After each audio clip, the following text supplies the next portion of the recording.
While growing up in Belize, a good indicator that Christmas was near was the smell of black fruit cake cooking in the oven. Today, I'm going to teach you how to make my Aunt Grace's Belizean black fruit cake.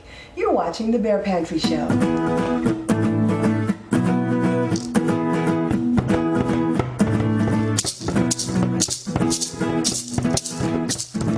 My Aunt Grace's black fruit cake, Belizean black fruit cake by the way, we have butter, we have sugar, we have all-purpose flour, we have the all-important fruits to go in the fruit cake, we've got grape juice, we've got eggs, baking powder, lemon extract, not pineapple this time, because the last time for a white cake we did pineapple, but for black cake we're going to do lemon, and we have the all-important blackening or the burnt sugar that's going to give the cake the color. So we're going to start first of all by putting the butter and the sugar in the KitchenAid and getting that going.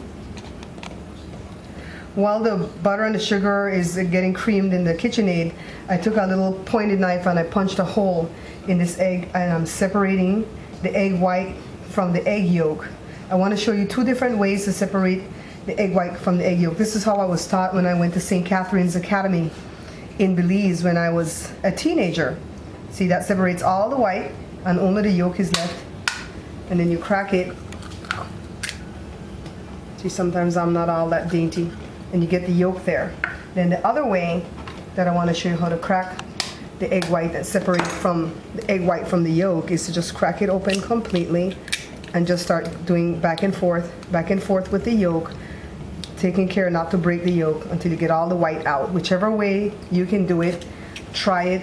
The reason that we're separating the white from the yolk is because we're going to be adding fruits, and when you add fruit to the fruit cake, you want to whip the egg whites to a peak in order to add the fruit to it, so make the fruits float all over the cake and basically not just sink to the bottom. This is the only reason why we're separating the egg whites from the egg yolk. If we weren't putting fruits in, we would not separate the egg, okay? So I'm going to go ahead and separate these other three.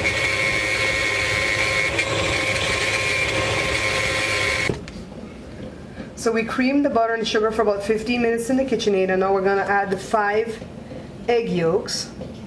I'm going to turn back on the KitchenAid to mix that in. The reason I turn it off is because it's a little bit too noisy and I don't want to compete with it. So we're going to turn it back on to mix the 5 eggs in.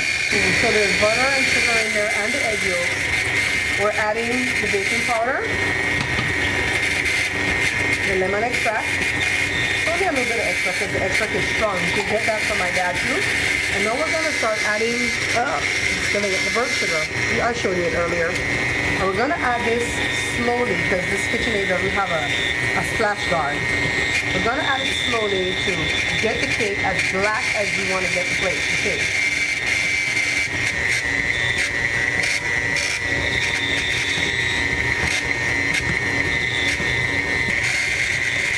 And as we go along, we're always cleaning up our mess because we don't have any sous chef here.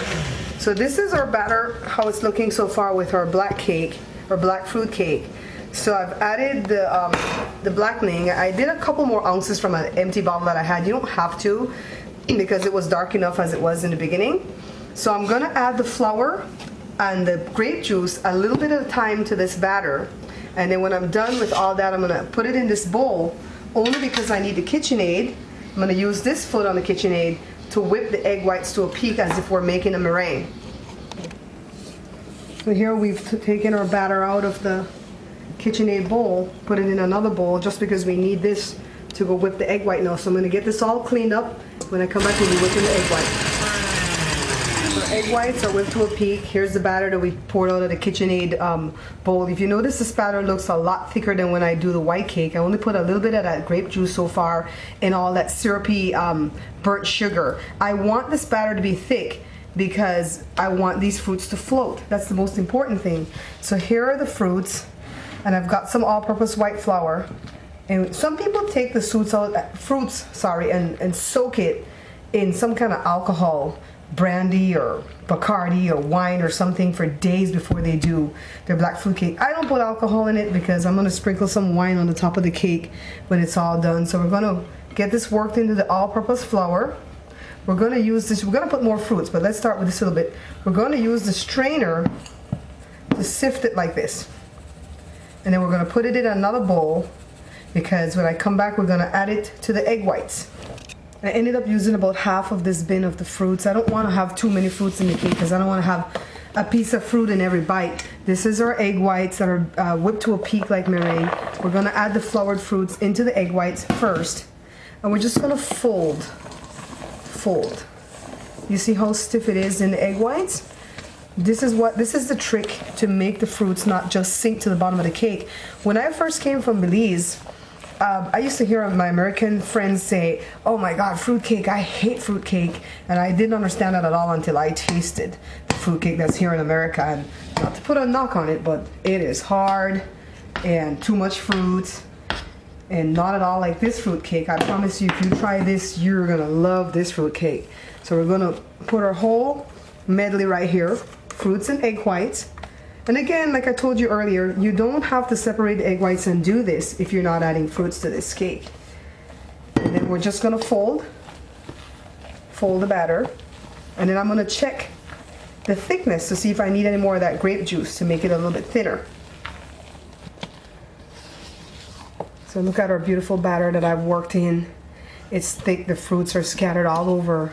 I'm gonna add just a little bit more of that grape juice.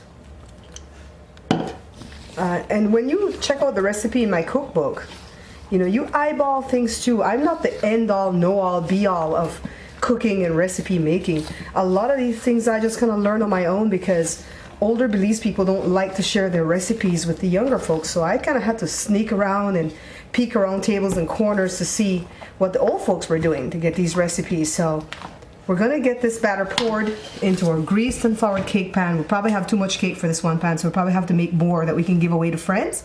And I showed you how to grease and flour this pan before on the light cake or white cake video. So go check that out. I'm gonna get this in the pan, and when we come back, I'm gonna be sticking it in the oven on 325 degrees Fahrenheit, not 350 like the light cake. This has to cook a little bit more slowly. So let me get this in the pan and we'll get it in the oven. All right, see how much I poured in here? Whenever you're doing cake, you want to leave at least ½ inch to an inch from the top of the pan so it can raise and not boil over.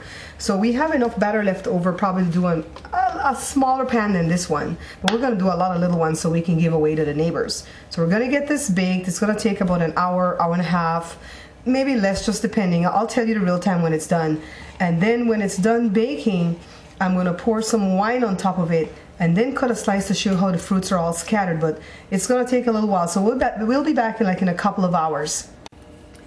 So it's been about an hour, 15 minutes to an hour and a half, and our black cakes are ready from the oven. Let me show you how to test. This is toothpick. You just put it right through to the bottom and it comes out clean so we know it's done. This cake is way deeper. We did a loaf so I can give my neighbor. So you just go in and test it and see it comes out clean. And you can test different parts of the cake if you want, but my oven is pretty level, so I know it's going to be okay.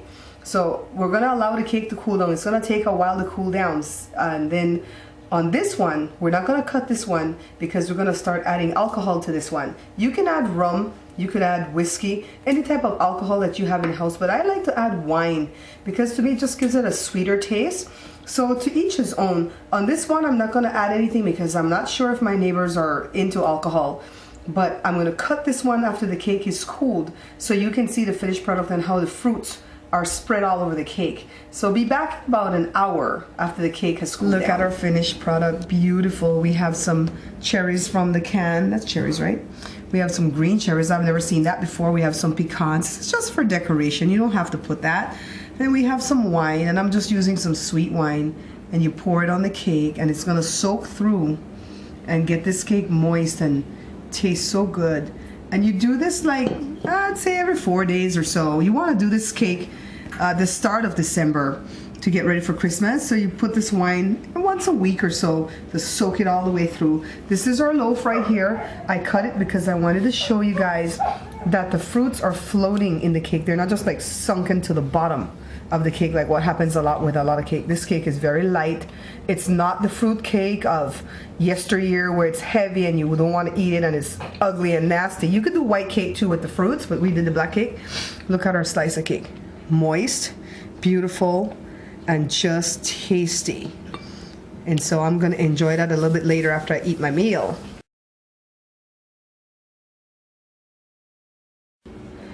Once again, thank you for watching. I love you for subscribing. And I want to give a special shout out to the lady in Surprise, Arizona that sent me the wonderful email. Thank you so much. It's so encouraging. I think your name is Emma Keo. I hope I'm not saying it wrong. If I butchered it, please forgive me. And until I see you again, take care.